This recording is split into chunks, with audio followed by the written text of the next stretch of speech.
Black Goku has been wearing this Portara earring ever since he first debuted in Dragon Ball Super. He wears it on the right side of his face, and if you look close enough, you can see that the future Zamasu has it on the same side as Black. This is most likely due to the fact that they're wearing the same pair of Portara, and if either Zamasu or Black decided to switch ears, the end result would be an eternal fusion that would maybe kind of potentially look like this.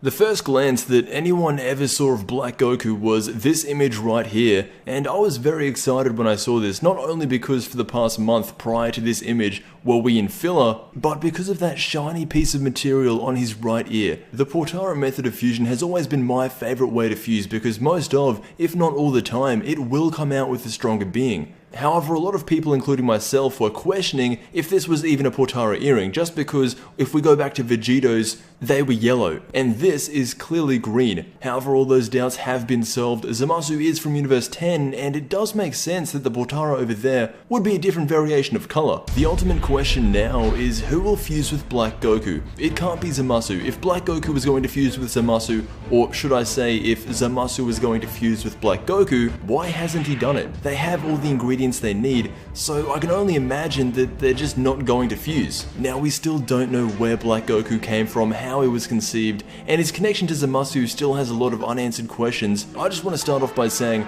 I don't see Zamasu fusing with anyone. He's already an immortal and a god. What more would he need to gain, especially through fusion? Black Goku, however, is a completely different story. We've seen him use his own variation of a Super Saiyan, we've seen him use almost all of Goku's techniques, and the only thing he hasn't completely ripped off from Goku is fusion with an arch rival.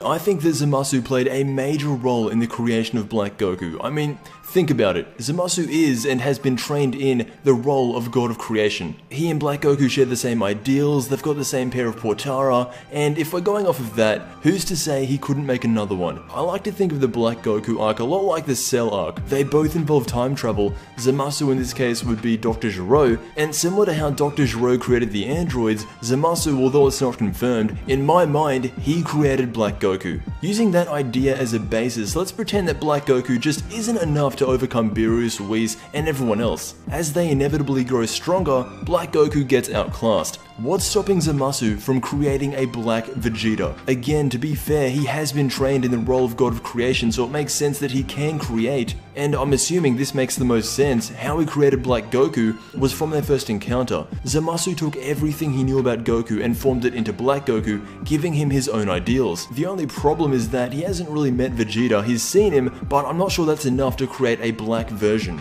Now, this would obviously mean that Black Vegeta would be a thing, and Vegeta is one of my favorite characters, so if Toriyama could just do me a solid to make this happen, I would literally be very happy. Anyway, out of all the people that Black Goku could fuse with, because he has to fuse with somebody, why not Black Vegeta? That would be incredible. Let me know what you think of a Black Vegeta, and more importantly, who do you reckon Black Goku's gonna fuse with? Because out of anyone that could exist, Black Vegeta for me would be the best choice. Thank you so much for checking out the video, and until we meet again, I will see you in the next Dragon Ball video.